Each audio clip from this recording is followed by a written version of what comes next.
She was never part of the story. Not in the reports. Not in the press releases. Not in the post-crisis documentaries with glossy infographics and cold narration. But she was there. And she knew.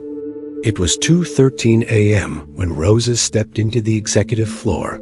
The building hummed with the kind of silence only skyscrapers carry at night. Artificial, air-conditioned, and indifferent. She rolled her cart down the hallway like she always did. Gloves on. Music playing softly through one earbud. Her routine was sacred. Floor by floor, office by office. No interruptions. Until that night. The glass-walled boardroom was supposed to be empty. Lights off, blinds drawn, that was the rule. But tonight, the door was cracked. Light spilled out onto the carpet. Voices echoed low and fast. She paused. 3 men inside, suits half loosened. 1 pacing, 2 seated, papers scattered, a bottle of whiskey on the table. She shouldn't have listened. She knew better. But then came a sentence that made her stop breathing. If this goes public, we're dead. It's already in the reports. We buried it, but someone's going to notice. Another voice replied, quieter. They won't, not if we act before the markets open. Rosa stood frozen outside the door. She couldn't see their faces clearly, just silhouettes, shadows, urgency. But the words felt heavy, like bricks on her chest. She didn't understand everything, but she understood enough. Something was wrong. Not wrong like a mistake, wrong like a secret. One of them leaned forward, tapped the table hard. We push it through. We dump the bonds, move the accounts, and spin it as restructuring. By Monday, we're ghosts. Laughter, nervous, dry. Another voice. What about compliance? A pause. Then the first voice again. We'll handle compliance. Or silence them. Rosa stepped back, heart pounding. She had no right to be there, no protection, no badge that would shield her from what she just heard. She pulled the cart slowly in reverse, didn't run, didn't make a sound. She returned to the stairwell, sat on the step, and shook. This wasn't her world. She was just there to clean up after it. At 2:47 a.m., she clocked out early for the first time in 6 years. Didn't finish the 14th floor. Didn't wipe down the boardroom table. She just left, not because she was scared, but because she knew whatever was coming had already started. And she was part of it now, even if no one ever said her name. By the time she reached the street, the sky was beginning to lighten. Traffic lights flickered across empty intersections. Birds stirred in trees above glass towers. And somewhere on the 29th floor of a building that worshipped discretion, a plan was unfolding. One she wasn't meant to hear. One that would break everything. And no one would believe her. Not because she was wrong, but because she was invisible. That was her loss. Not money, not stocks, but the certainty that her silence had once kept her safe. Rosa returned to work the next night like nothing happened. She needed the job, the paycheck, the health care, the silence. But everything felt different. She walked through the same glass doors, pushed the same cart, swiped the same access card at the freight elevator. But now, every light flicker made her pause. Every locked office door made her stomach tighten. On the 14th floor, she found a shredded document bin overflowing. That never happened. She emptied it slowly, gloves on, heart beating faster with every handful. She wasn't trying to find anything, just doing her job. But even so, she saw them. Fragments, phrases, derivative repositioning, asset dump before Monday. Internal exposure, do not circulate. She stopped, looked around. There were no cameras in that hallway. Not on the janitorial route. That was part of the design. She slipped one torn corner into her pocket. Not as evidence, not to prove anything. Just to hold something real. A piece of what she had overheard. By 3 a.m., she was wiping down the executive desks. She moved slower than usual. There were new files, locked drawers left open, passwords scribbled on post-its, screens left glowing. One workstation had an open email thread. She didn't touch the keyboard, just glanced at the subject lines. Client withdrawal protocol, pre-collapse coverage plans, do not CC legal. She looked away, kept cleaning, but she felt it in her gut. The building was preparing to fall, and no one knew. No one but her. She thought about going to someone. HR, security, the news. But what would she say? She was a janitor, a contract worker. No one asked for her name in the morning. No one remembered her face at night. She thought about her son, 11 years old. Asthma meds getting more expensive. Rent due in 4 days. She thought about the second job she worked on weekends at a hotel downtown and how tired her legs felt by the end of every shift. Then she thought about the 3 men in that boardroom.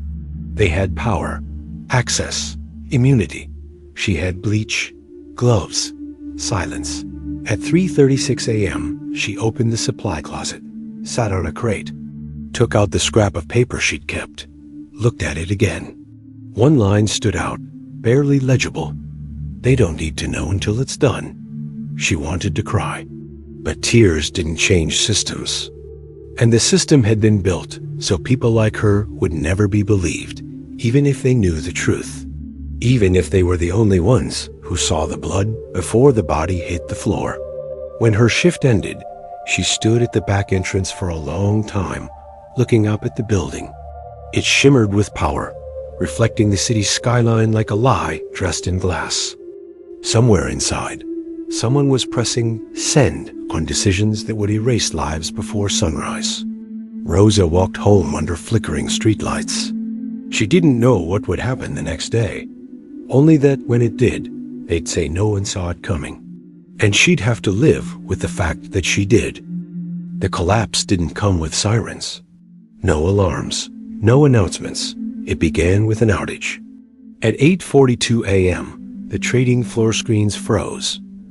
At 8:44, the phones stopped ringing. At 8:46, an internal alert system pinged unexpected system delay. By 9 a.m., the bank was no longer functioning. Clients were locked out of their accounts.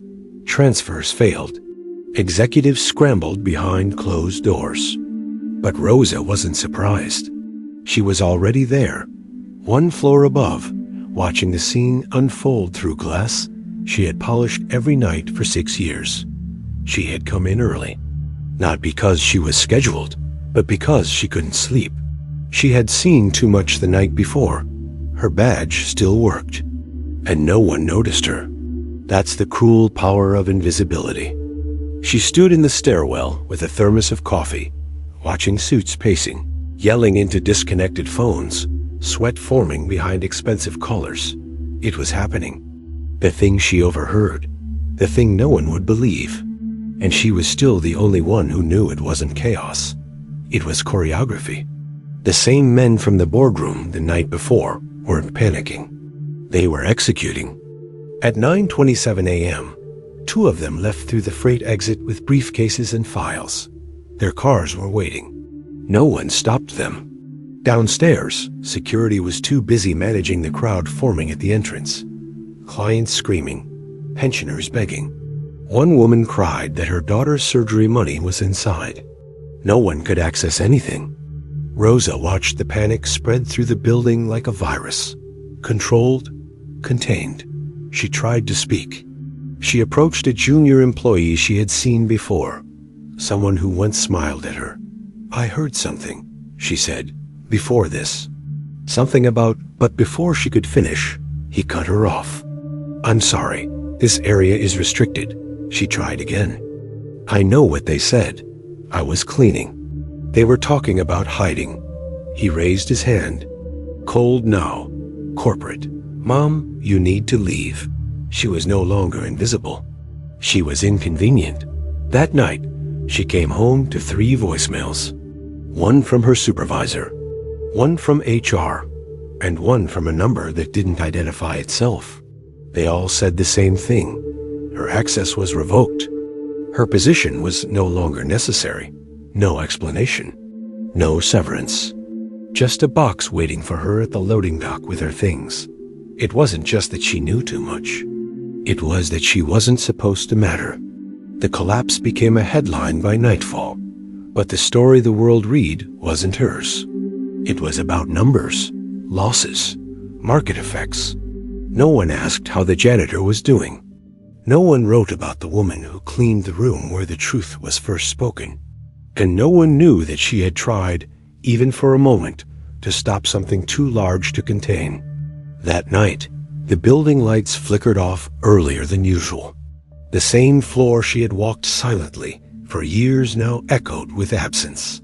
And somewhere in the city, Rosa stared at a news anchor's face and realized she had become the kind of truth no one wants to print.